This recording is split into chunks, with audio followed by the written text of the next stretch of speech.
İmam Cəfər Sadiq əleyhissalatu vəssalamın əlində bir əsa var idi.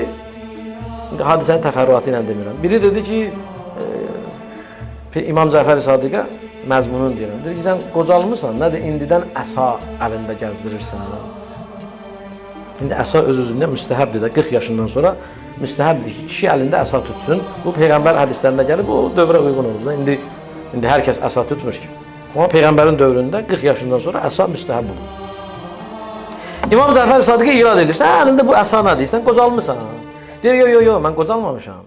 Bu əsa Peyğəmbərin əsasıdır. Mən Peyğəmbərə hörmət əlaməti olaraq təbərrük məqsədi ilə Peyğəmbərin əsasını əlində gəzdirirəm. Eşitdi. Tez gəldi, öpür Peyğəmbərin əsası. Ya Peyğəmbərin əsası, deyirdən dayanamam. Bu əsa bir ağac parçasıdır. Peyğəmbərin əti, qanı, canı mənəm. Mənə hörmətsizlik edirsən, əsaya hörmət edirsən. Bu nə məntiqdir? Eşidirsiniz bu sözləri? Cəhalət deyirsiz siz Allah. Bu haman o cəhalət idi ki, Zəhranın qapısını yandırdı.